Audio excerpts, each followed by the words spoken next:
made it back to the championship ring.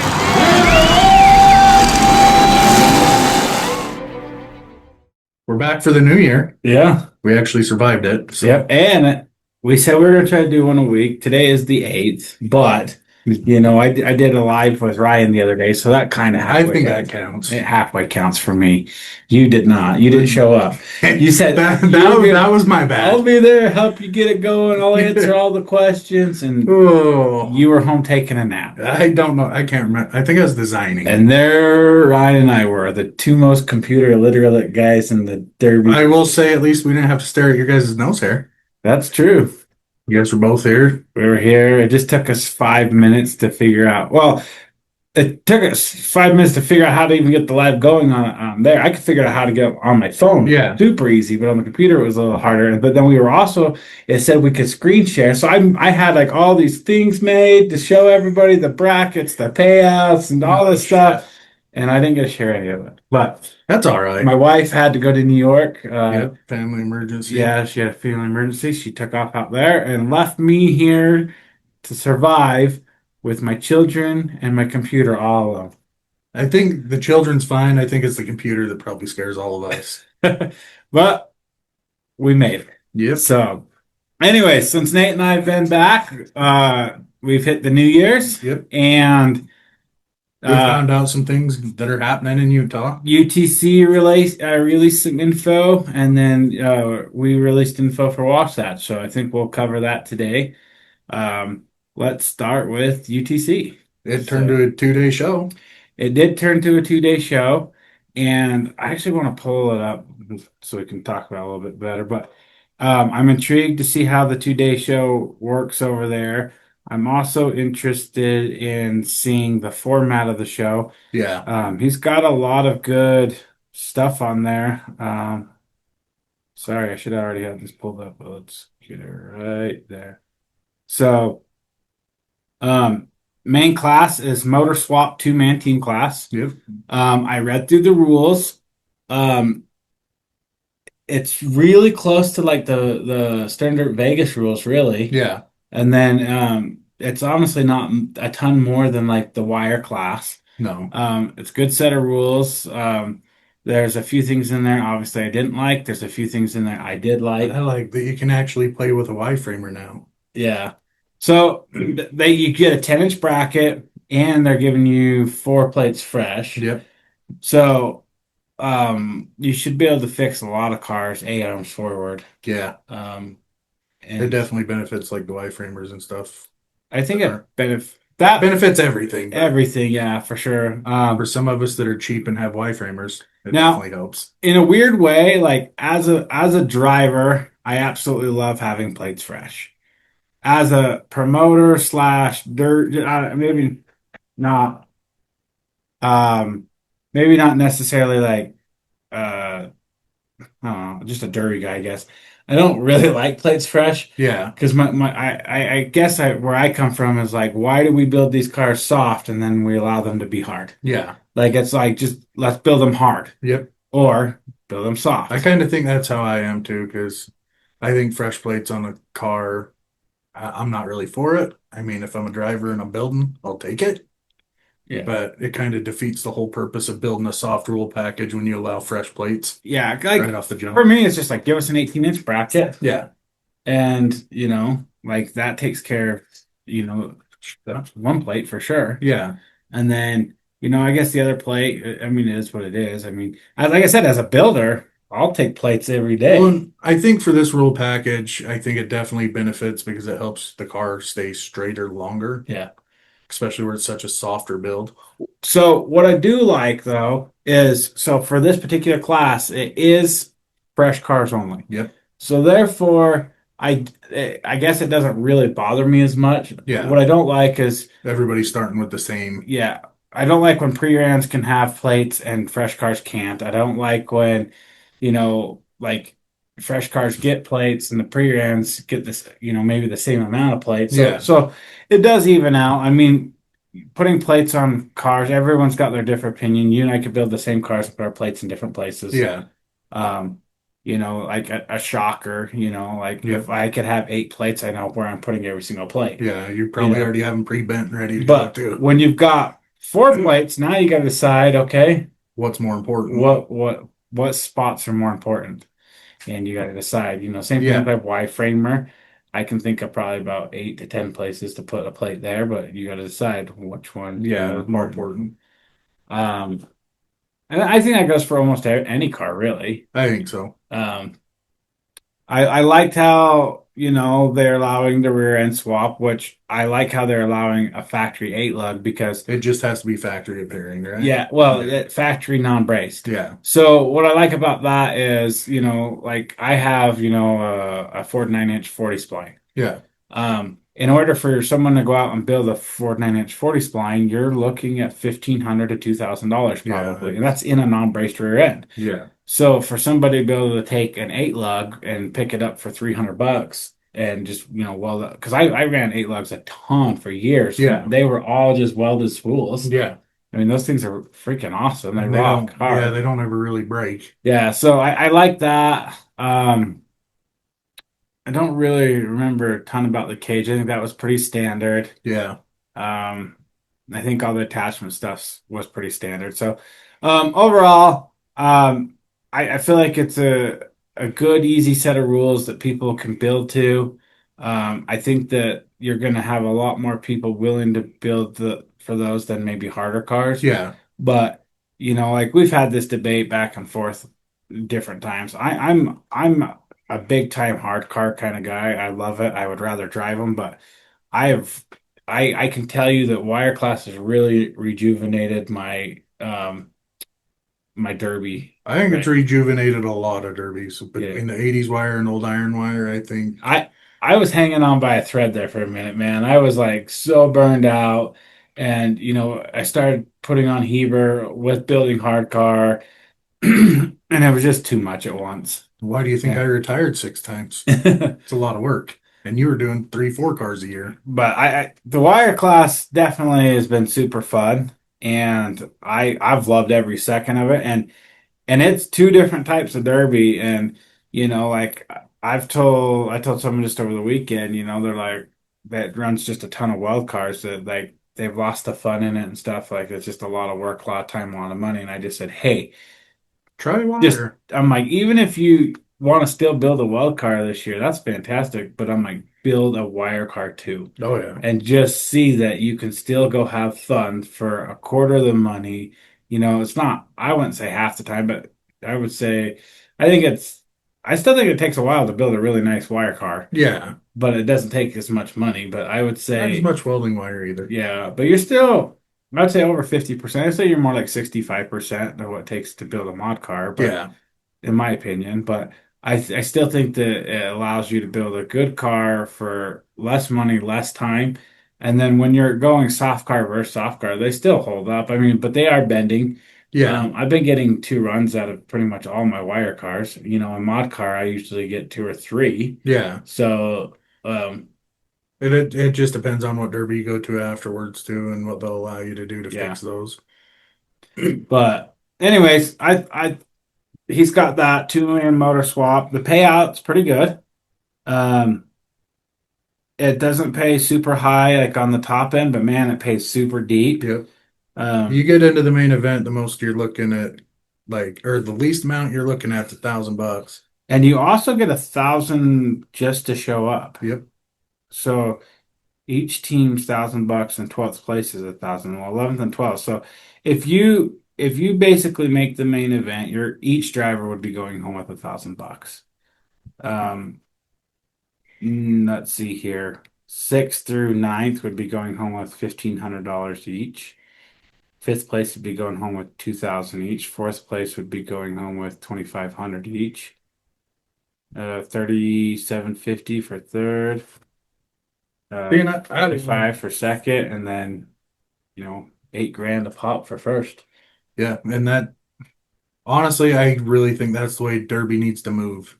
I think it needs to pay deeper because everybody's working their ass off just the same to build a hard car or a good car. And, you get shows that pay $50,000 to win, but then the rest of those spots don't get dick. And, and That's just my opinion.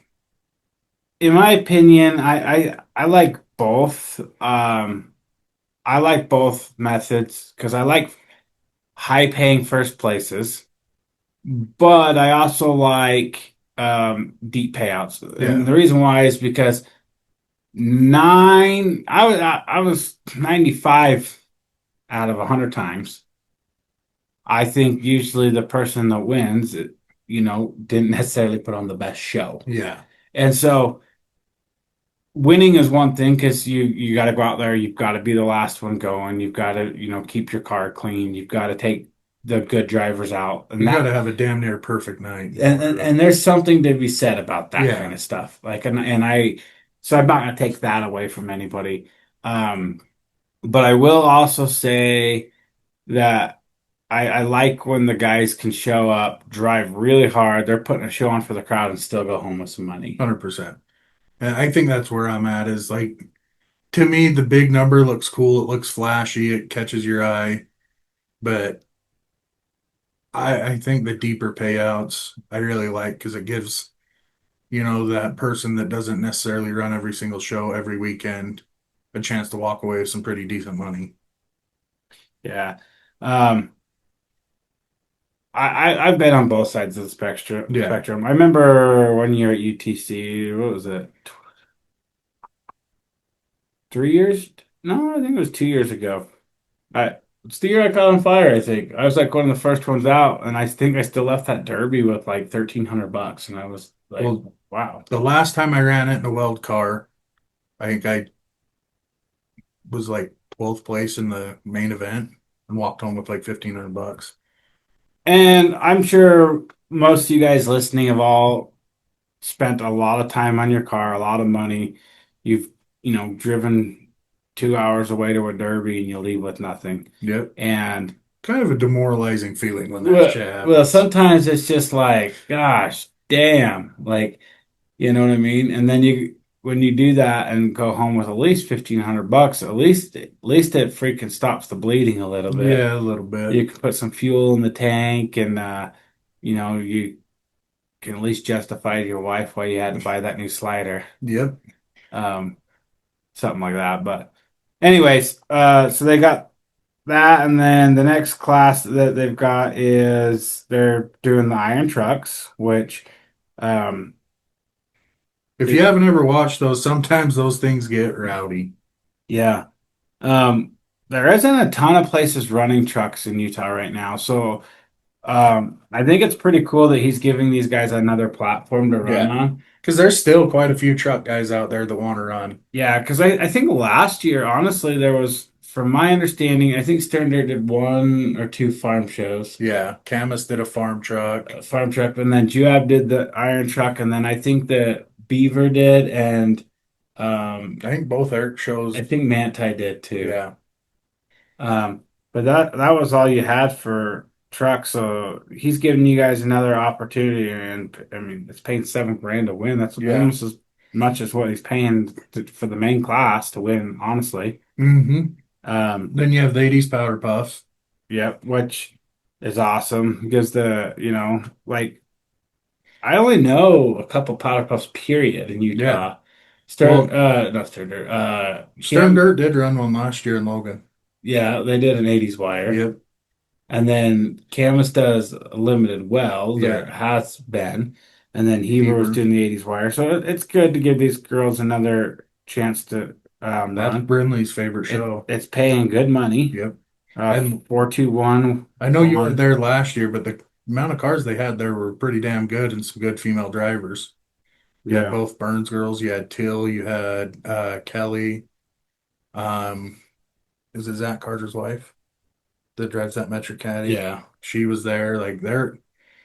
It was a nasty show. I think there was a rollover and then a car tipped on its side just in the heat. They got mini cars, which is pretty good money. Yep. And it's, like the mini car guys have been trying to get into UTC for a few years. Yep. Well, they got in there last year too. Did they? Yeah, I'm pretty sure last year they had one. So I think Clay runs mini cars as well, so same night. So sounds like there'll be a good mini car presence. They got two different areas to go to, so Yep. that might break up the groups a little bit and get some action happening. Yes, sir. Limited weld class, which if I'm not mistaken, that's going to be basically the Heber weld cars. Yeah. Is what he's doing. He's paying 854,321 for a one and done. That's pretty damn good money for a one and done. Yeah. Um, and then Youth 80s Wire, we had, I'm pretty sure we had 37, if I'm not mistaken, 37, 38 youth drivers in Heber last year. Yeah. So I think they do a youth heat in Coville too, but Yeah. I think it'll split up between them. between the two of them, that should have a good showing at both. Um, and so that's good. It's going to be interesting to see maybe what Twilla brings to the table this year. Yeah, I haven't Um, heard anything really you on know, that front yet. Coville's been pretty much about a 5 heat class, one and done. And a pretty kick-ass show from everything I hear. Yeah, everyone's been saying it's fantastic. So, like that right there is what I try to tell people like outside of Utah. I'm like, you guys don't even understand, but like, Heber kicks it off with, a $200,000 purse. And then every And weekend then after that. now UTC, I mean, I haven't added this up, $190,000 purse. And then Coville's running probably about a $45,000 purse, and Twilla's been running about a $40,000 purse. So All good money. and then the next week, Juab paid out like 150. I'm like, do you guys realize how much money gets paid out in the state of Utah in just in a month. 4 week, Yeah. 5 week period? Yep. I mean, it is nuts. And this, I don't want to get off track for too far, but I definitely want to talk about it. People in Utah are spoiled rotten. I agree with that. Absolutely spoiled rotten. I've talked to drivers from East Coast to West Coast, from South to the North, even across the border. And the amount of money these guys will drive 6 hours. They got to drive 6 hours sometimes to go drive a derby, and it's $1,500 to win. And they're driving $5,000 wagons. Yeah. And they're winning $1,500. Or they'll go to a derby that's paying 10 grand to win, and they're competing against 120 cars. Yep. For 10 grand to win. Utah's running $10,000 one and done heats that are like 12 cars. Yep. They're running $8,000 cleanup heats with probably 15 cars. They're running, we run our old iron wire heat or one and dones for 6 grand to win. Yep. These guys don't get that like in mod cars and stuff. They're getting $1,500. Like if they get $5,000, that's a big payout. Yep. Like in Ohio, and my numbers aren't, I don't have like data in front of me, but this is just Hearsay. It's hearsay plus kind of what I've seen over the years and talked to people. But Ohio, like Smash It puts on like 50 shows a year. Yeah. And most of them are in Ohio. So they'll run 3 shows a week, and they get, 50, 60 cars at a show on a Wednesday night, and it's $1,500 to win. That's so crazy. And then, the next night they're, 2 hours away at another show putting it on, and they got a whole completely different 60 cars for $1,500 to win. Yeah. And then here in Utah, we get drivers that bitch if it ain't over 5 grand. Like, like 4 grand's not even good enough for them any day anymore. And then, they get, like one of our complaints in Heber is we put more than, like last year we had 17 cars in the old iron wire, and people are like, that's too many. And I'm I was a participant. For Utah Derby, it is too many. But for anywhere else in the country, they're jamming 30 cars in main events, and the prize money is, they're spending your $20,000 mod card, and it's $1,500 to win it. It's just crazy. Utah drivers are spoiled rotten. I actually bought a car from someone last week in central Utah, and I was talking to him, and he's been around Derby as long as I have, maybe a few years longer, but he's just like, people here, like they cry and bitch and moan about stupid shit, and he goes, we're spoiled rotten here. He's like, we have the best crowds, we have the best arenas, the biggest payouts, and he's like, you just and people aren't happy. I don't know if I would have the addiction I have of driving if it wasn't for the crowds, Yeah. because it's freaking awesome. Well, and see, when I've left Utah, most of the shows I've ever watched are honestly like national type shows. Yeah. So you still get the crowds, you still have lots of cars, the payouts have been big, but when you like actually if you're not familiar with Derby outside of Utah, don't look at Gold Rush, don't look at Blizzard Bash, Bristol, like that kind of shit. Take that stuff off the map. Think of like Duchesne County Fair. That's literally what the Yeah. rest of the that's what the rest of the US is. Like I'm talking $20,000 purses. I feel like $20,000 purses like probably even high for a lot of those shows. Yeah. They're crashing a whole county fair show for 15 grand. And they just don't understand how spoiled we are here. Yeah. You know, like, and here we are busting poor Duchesne, busting Cole's ass up. Sorry, Cole. You know, for not getting, more money, having a bigger purse. But, like he's on the national average. He really is. Just isn't on Utah. But you look around, like go on YouTube and just pull up a Derby in North Dakota. I mean, they literally have lawn chairs out watching the Derby. Like they're in horse pastures. They are sitting on gooseneck trailers. You look at sometimes they do these derbies at racetracks, Yeah. and the bleachers are Empty. 20% capacity.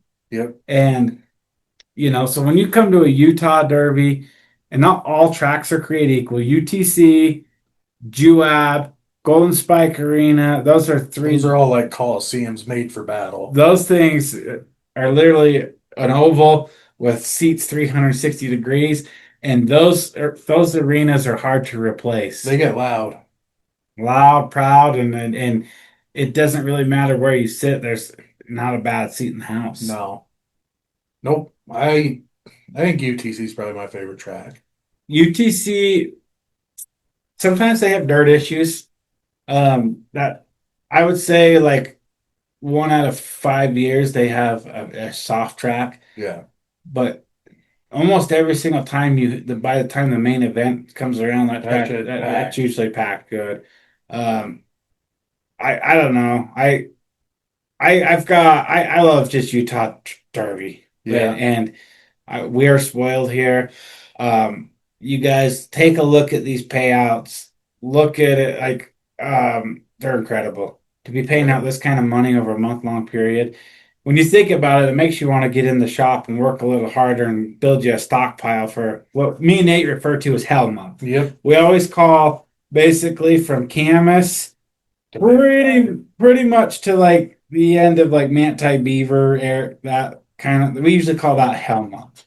Because it's weekend after weekend after weekend, and 2-3 shows a night. in some cases it used to be like for Duchesne, you'd go to Duchesne, you'd come home, go to sleep. The next day it was dog days.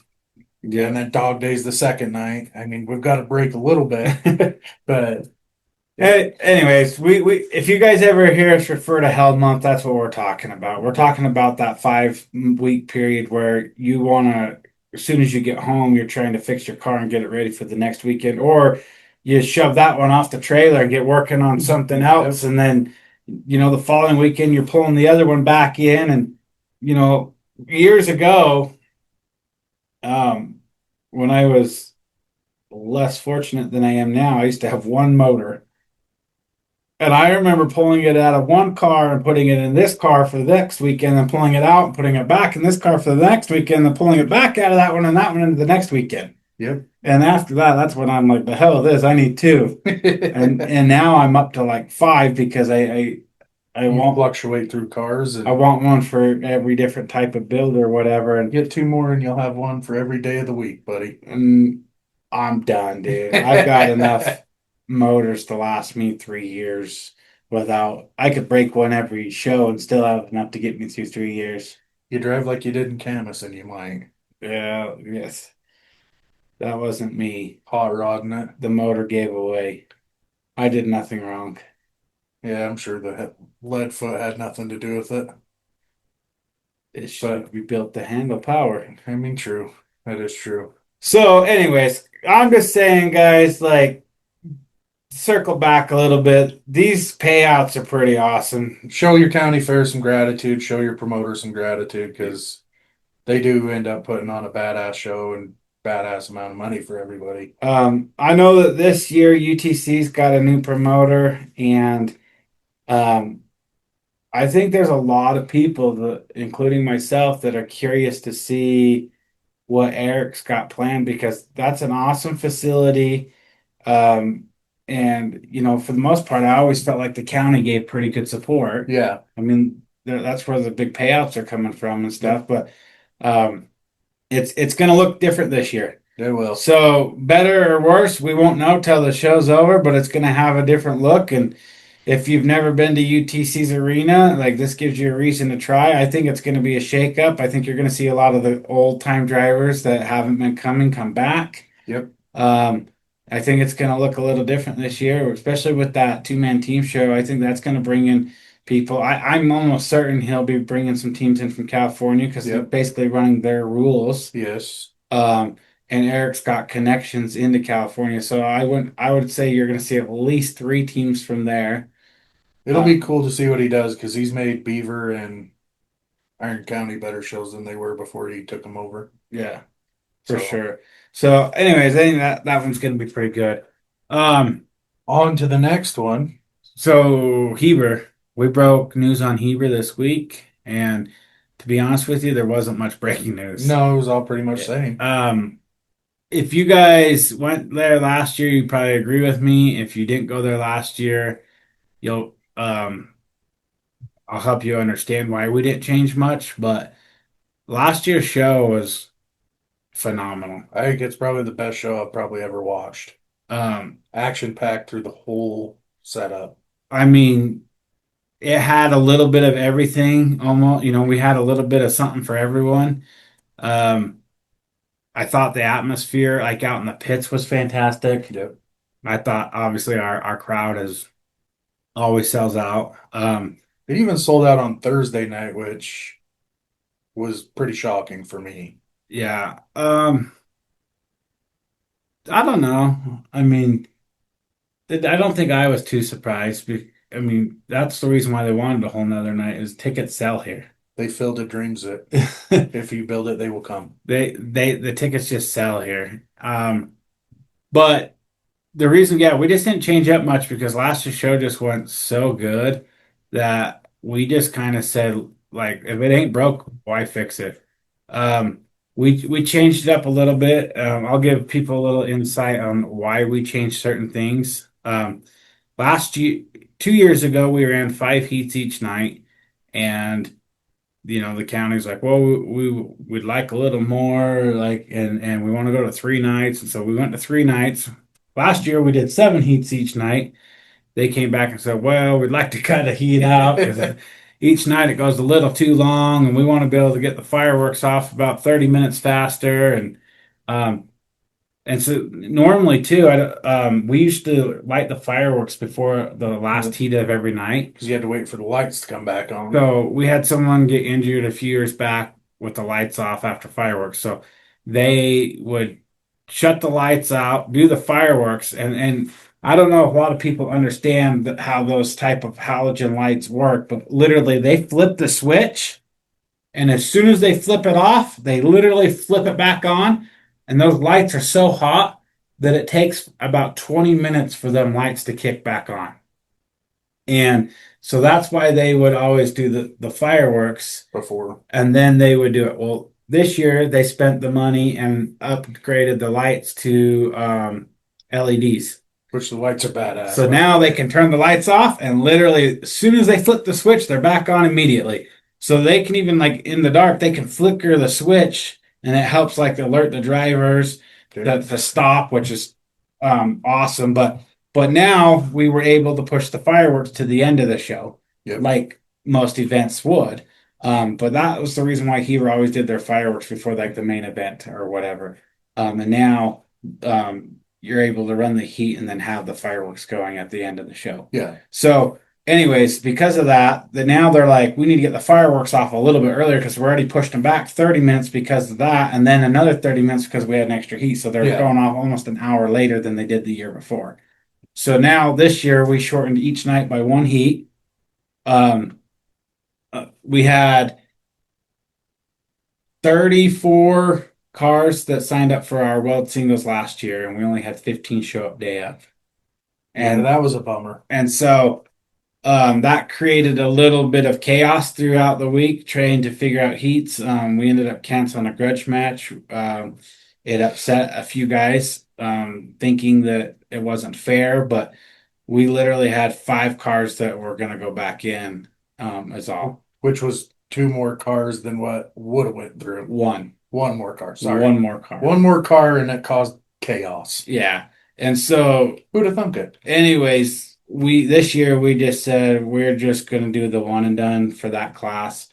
We're still paying good money. It'll still be a riot. I mean, it's at $10,000 to win a one and done heat. You don't see that very often. No, a lot of shows are 10 grand to win, like a full night. So that was one of the changes is we went to singles class on that, rather than running heats. That allowed us to cut basically 2 heats out right there. And then we aren't running the lawnmowers this year. Dang. So, hey man, some people are disappointed. No, I know. I just couldn't get into it. It wasn't for me. So I'm 50-50 on. I would have loved to see it stay, but it didn't bother me kicking it out either. But we actually like we were trying to hang on to it because we thought the crowd did enjoy it. I think they did. Because when you do 3 nights of crashing, it's kind of nice to throw something else in front of them. Yeah. So we cut them out. The Heroes Heat went away this year. Which that's the one I was bummed about because that was an awesome heat. Well, so we always try to change something up. Yeah. And, we'll always try to do that. This year, what we chose to do was we chose to do a youth wipeout. Which I think the crowd will enjoy that. They love watching the youth. So the reason why we chose to do a youth wipeout, just so people understand why we chose that, because they're already running. But we've noticed that in our youth wipeout or in our youth heats, there are a lot of people that don't even make it in the arena, for one. Number two, they last 1 or 2 hits because they break a toggle switch, an axle, lay an A-arm over, something like that. So you've got these kids out there that go out and make 1 or 2 hits and then they're done. And so we decided to do a wipeout. Basically, it's a second chance heat in a sense. Yeah. To get these people back on the track. We also decided that 9 out of 10 people that come to this show, they probably come to this show intentions of staying for Saturday night. Yeah. Not very many people just load up and go home. So we thought, hey, they're already here. If this gives them the opportunity to get, one more run out of their car, or maybe it gives them the opportunity to get on the track because they had that bad luck the first night. That's why we created it. I personally think that the youth heats have been some of the best, most entertaining heats over the last 3 years. Yeah, I think so. I thought last year's. I didn't get to watch Saturdays, which I heard Saturdays was great. But I know the night before that heat was pretty wild. Yeah. The youth heat's been fantastic. So this year we decided to do the youth wipeout. Next year something else might pop up. I can tell you right now when we've sat down and planned this show, the heat that has been on the list the last 2 years that just it makes it clear up to the end and then gets the axe is a duo heat. Yeah. We've been looking at doing a duo heat. We've had people asking to do that, and we just haven't. It hasn't made the cut. There's a few more heats that we've toyed with putting on a past champions heat. Yeah, that one breaks my heart. Another heat that we, like obviously the lawnmowers will probably stay on the list for a little while. We'll rotate stuff back in so that it gets changed up a little bit every year. I know one of the ones people always ask you is farm truck or truck heats and mini cars. Mini cars, we gave those guys a shot. It didn't work out. I'm not saying we'll never bring them back, but I'll say that, we gave them a platform and it failed. Yep. And not only did it fail, I It never, felt miserably. well, for me, the thing that did it in for me the most, just to be transparent, was I got more phone calls and complaining over mini cars than I've ever gotten them over anything else combined. Yeah. And so for me, it was like we put up that kind of prize money, they didn't show up, and I had to deal with all the drama. Not worth it. So I cut them out. And then the trucks in our contract, big bull letters, no trucks. They had the driveline incident. They are terrified of that happening again, and they just don't want it. So there's nothing we can do about it. And so you'll probably never see that here. But until we get desperate for heats, I feel like we're probably not even going to entertain it anyways. We actually almost added a third old iron wire heat this year. Like we were all but added, and literally, I think it was the morning before we made our announcement, we reconstructed some stuff because we were way over budget on money, and um, so we basically reconstructed and did the youth heat. So next year we'll see what happens, but that's what we're rolling with this year. So for the team format, you pretty much have the same format. Yeah, same format. This year, last year was a little different. As far as teams dropping out, teams getting in. This year we will have two teams dropping out for sure, and then we'll be bringing in two new teams. One team comes from the winner of the singles Wells, and then one will go into a lottery.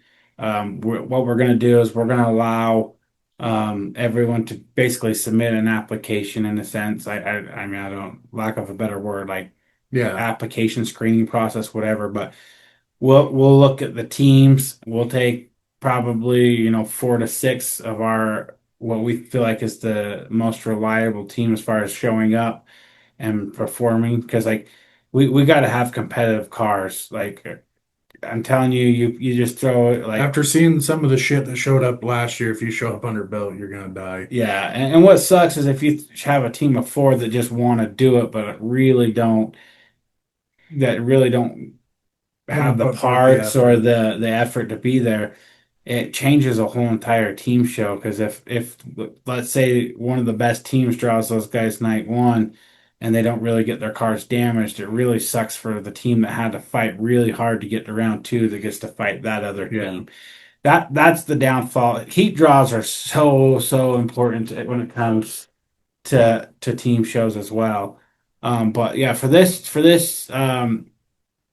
coming at the end of this year, like I said, we'll set up a date and we'll do a screening process. We'll pick like 4 to 6 teams that we feel like can handle it, and then we'll do a live drawing so that those teams have the same exact chance of getting their name drawn. I think next year you guys should think about taking the top 2 teams and putting them on the opposite sides of the bracket. Yeah. We've So- already thought about doing that. We thought about doing the top 4 teams.